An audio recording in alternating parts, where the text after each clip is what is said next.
আমাদের দেশে অনেক বাপ মা আছে সন্তান মাদ্রাসা দেয়, নিয়ত হলো যে সন্তানরা যদি কোনো রকম হাফেজ বানানো যায় তাহলে সেক্ষেত্রে 10 জনের সে সুপারিশ করে জান্নাতে নিতে পারবে।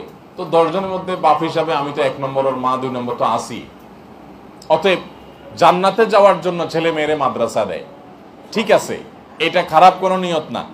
কিন্তু এর চাইতে বড় নিয়ত হবে যে আমার ছেলে হাফেজ আলেম হয়ে আমাদেরকে আলো দিবে, হেদায়েতের পথে আনবে, সঠিক পথ কোনটা বলবে, দেশের মানুষকে সে হেদায়েতের পথে নিবে, বড় আলেম হবে, হাফেজ হবে, সেটা উদ্দেশ্য। শুধুমাত্র আমি জান্নাতে যাব ছেলে হাফেজ হয়ে গেলে এত সহজ যোগ বিয়োগ করার সবসময় সুযোগ নাই।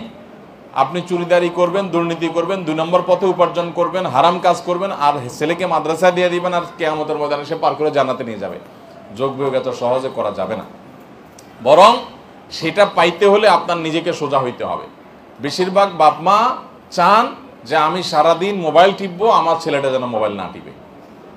এটা হলো বেশিরভাগ বাপ মার হালত। তো এটা কোনোদিনই হবে না। আপনি নিজে যা করবেন বাচ্চা সেটা শিখবে। এই জন্য অভিভাবকদেরকে বলতেছি যে আপনারা নিজেরা আমলদার হন, আপনারা নিজেরা আল্লাহওয়ালা হন। 5 ওয়াক্ত নামাজ তো বটেই, আপনি তাহাজ্জুদ নামাজ পড়ার চেষ্টা করবেন, আপনার নফল আমল করার চেষ্টা করেন, বাচ্চা কিন্তু সেটা দেখে শিখবে। আর আশেপাশে যে আগুনের আঁচ, এত ভয়াবহ পরিবেশ যে আশপাশে বাচ্চা কাচ্চা যেগুলো আছে, অন্য ছেলে মেয়ে যেগুলো আছে, এক একটার মোবাইলে এক এক খারাপ জিনিস, আরেকটার সাথে কথা বললে আরেক খারাপ জিনিস সে পাবে। আমাদের বাচ্চাদেরকে এই খারাপ বাচ্চাদের থেকে বাঁচানোটা একটা চ্যালেঞ্জের ব্যাপার হয়ে গেছে। সমাজে এত পরিমাণ খারাপ, অনেক মা বাপ আছে এত দায়িত্ব জ্ঞানহীন, এত কাণ্ড জ্ঞানহীন যে তার ছেলে কি দেখে, তার মেয়ে কি করে কোনো খোঁজ খবর নাই। মোবাইল দিয়ে দিছে, সে টিপতেছে, টিপতে টিপতে কোথায় চলে যাচ্ছে, কি দেখতেছে, বাপ মার কোনো খোঁজ খবর নাই। এই বাপ মা সব আল্লাহর কাছে কিয়ামতের ময়দানে জবাবদিহি করতে হবে। আল্লাহ বলেছেন, ও আনফুসাকুম ওয়া আহলিকুম নারা, তোমরা নিজেদেরকে আর নিজেদের পরিবারের সদস্যদেরকে জাহান্নামের আগুন থেকে বাঁচাও। আপনার সন্তান নষ্ট হয়ে যাচ্ছে, আপনি খেয়াল করলেন না, মনে রাখবেন এর জন্য আল্লাহর কাছে আপনি আসামি হিসাবে কিয়ামতের ময়দানে দাঁড়াবেন। এজন্য সন্তান যাতে নষ্ট না হয় এই জন্য চেষ্টা করবেন নিজে ভালো হওয়ার আর ভালো পরিবেশ দেওয়ার। 2টা জিনিস, এক হলো নিজে ভালো হওয়ার চেষ্টা করতে হবে, আরেকটা হলো ভালো পরিবেশ দেওয়ার চেষ্টা করতে হবে। আপনারা স্বামী স্ত্রী যদি নিজেরা ঝগড়াঝাটি করেন, গালিগালাজ করেন, তো সন্তান এগুলোই শিখবে। আপনারা নিজেরা যদি মিথ্যা বলেন, 2 নম্বরই করেন, তো তারা সেগুলোই শিখবে। নিজে যদি সারাদিন মোবাইলে, ইউটিউব, ফেসবুকে ডুবে থাকেন আর টেলিভিশন দেখেন, তো বাচ্চা সেগুলোই শিখবে। এই ঘরে আলেম হওয়ার সম্ভাবনা খুব কম। মনে রাখবেন, আমরা আমাদের ছেলেবেলা থেকে আমাদের মা বাবাদেরকে দেখছি, আমার আব্বা জান রহমতুল্লাহ আলাইকে দেখছি, আমি সারা জীবন দেখছি তাহাজ্জুদের সময় উঠে হাউমাউ করে কান্নাকাটি করতেন এবং আমাদের নাম ধরে ধরে দোয়া করতেন, এক একটা বাচ্চার নাম ধরে ধরে দোয়া করতেন। এভাবে শত শত চোখের পানি, হাজারো বারের চোখের পানি, আল্লাহ তাআলা সেটাকে হয়তোটা কিছুটা কবুল করেন। এই জন্য ভাইরা, যারা বাবা মা আছেন, আপনারা নিজেরা সন্তানের দিকে তাকে অন্তত সুয়ের মতো সোজা হয়ে যান, সকল 2 নম্বরই পথ ছেড়ে দেন। আপনি নিজে বাসায়, আজকাল শহরে তো শহরে, গ্রামেও এক অবস্থা হয়ে গেছে, এই মোবাইল আর টেলিভিশন ছাড়া আমাদের আর কোনো কাজ নাই জানো।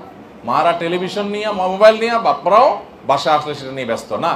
বাসা বাড়িতে আপনার ছেলে যতক্ষণ থাকবে ততক্ষণ ছেলে কি পড়ালেখা করছে, কার সাথে মিশছে, কি দেখছে, এগুলো একটু বোঝার চেষ্টা করেন, তাদেরকে সময় দেওয়ার চেষ্টা করেন, তাদের সাথে পারলে খেলাধুলা করবেন। আমি আমার ছেলেদের সাথে খেলাধুলা করি, প্রায় প্রতিদিনই খেলি, আলহামদুলিল্লাহ। প্রতিদিনই আমি চেষ্টা করি দেশে থাকলে, বাড়িতে থাকলে অন্তত এক টাইম সব বাচ্চাগুলোকে সাথে নিয়ে খেলি। আমরা ব্যাডমিন্টন খেলি, ফুটবল খেলি, ক্রিকেট, যখন যেটা সুবিধা হয় তখন সেটা খেলি। আলহামদুলিল্লাহ, এত ব্যস্ততার মধ্যেও আমাদের বাচ্চাদেরকে আমরা ছাড়ে দিছি, কোথায় কার সাথে খেলতেছে, নষ্ট হয়ে যেতেছে, কোথায় মাদ্রাসা দ্বিতীয় দিছি। অনেকে আছে মাদ্রাসা দ্বিতীয় মনে করি যে হুজুররা বোধহয় এটা একটা মেশিনে ঢুকাই দিলাম, এখান থেকে হুজুররা হাফেজ আলেম বানায় বোধহয় বাইর করে দিবে আমারে। এত সোজা না। এই চিন্তা যদি করেন তাহলে ভুলের মধ্যে আছে, মনে রাখবেন একসময় আফসোস করবেন, সময় পার হয়ে যাবে, তখন আর কিচ্ছু করার সুযোগ থাকবে না। এই জন্য আপনার সন্তান প্রতিদিন 1 সপ্তাহ পরে মাদ্রাসা থেকে আসছে, আবাসিক থাকে, আপনি লক্ষ্য করবেন যে তার চলাফেরার ভিতরে, হাবভার ভিতরে কোনো পরিবর্তন হয়েছে কিনা, তার নামাজের মধ্যে সময় বাড়ছে কিনা।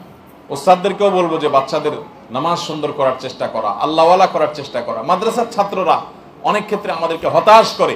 আমরা আমাদের শৈশবে ছোটবেলা যে মাদ্রাসা দেখেছি, আমরা যে মাদ্রাসার ছাত্র দেখেছি, আমরা যে মাদ্রাসার উস্তাদ দেখেছি, অধপতন এদেশে শুধু সাধারণ শিক্ষিতদের মধ্যে হয়েছে তা না, মাদ্রাসাগুলোর মধ্যে অধপতন হয়ে গেছে। এই অধপতনটা ঠেকাইতে হবে ভাইরা আমার। এবং ঠেকানোর জন্য ওস্তাদদের, মাদ্রাসার দায়িত্বশীলদের দায়িত্ব অনেক বেশি। ছাত্রদেরকে আল্লাহর কাছে দোয়া করানো শিখাবেন। শুক্রবার আসরের পরে আল্লাহর কাছে দোয়া করতে হয়, দোয়া কবুল হয়। ভোর রাতে দোয়া কবুল হয়।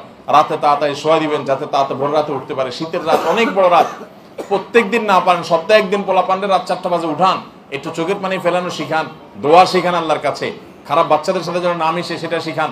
যেই ছেলের মোবাইলে খারাপ জিনিস দেখে, আজেবাজ জিনিস দেখে, হারাম জিনিস আছে, ওটা সাপ দেখলে যেরকম ভয় পায় ওইরকম ভয় পায়, তার কাছ থেকে দূরে সরে চলে আসবে।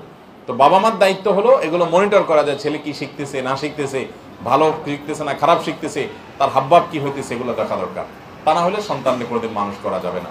তাহলে খোলাসা কথা হলো, যারা অভিভাবক আছেন, 1 নম্বর হলো নিজেরা আল্লাহওয়ালা হয়ে যান। আমি একটা কথা প্রায় বলি, আপনি নিজে যদি আপনার বাপের জুতা সোজা করেন, আপনার ছেলে আপনার জুতার উপরে পানা দিতে তার বিবেকে বাঁধবে যে আমার বাপ তো তার বাপরে এরকম সম্মান করে আমি দেখছি। আর যদি নিজের বাপরে ধমকাধমকি করেন পোলাপানের সামনে, তো পোলাপানের থাপ্পড় খাওয়ারও ভয় আছে, আল্লাহ মাফ করুক, ধাক্কা খাওয়ারও ভয় আছে। কারণ বাচ্চারা ওয়াজ নসিহতে যতটা শিখে তার চেয়ে বেশি শিখে দেখি দেখি। আপনি কি করেন এটা এসে দেখে। এই জন্য চোখের পানি ফেলানো শিখান, দোয়া করা শিখান, নামাজ শিখান, কোরআন তেলাওয়াত করা শিখান। প্রতিদিন কোরআন তেলাওয়াত নাই এখন আমাদের ঘরবাড়িতে, কোরআন তেলাওয়াত উঠে গেছে। প্রত্যেকটা মা বাপ সন্তানরা দেখায় দেখায় কোরআন তেলাওয়াত করেন, যে আধা ঘন্টা 1 ঘন্টা আমি কোরআন তেলাওয়াত করি। সন্তানরা দেখায় দেখায় দোয়া করেন, উদ্দেশ্য তাদেরকে শিখানো। এই দেখানোর কারণে রিয়ার গুনাহ হবে না ইনশাআল্লাহ। এই জন্য অভিভাবকরা তাদের দায়িত্বশীল ভূমিকা পালন করবেন। আল্লাহ অভিভাবকদেরকে সে তৌফিক দান করুন। আস-সুন্নাহ ফাউন্ডেশন, উম্মার স্বার্থে সুন্নাহর সাথে।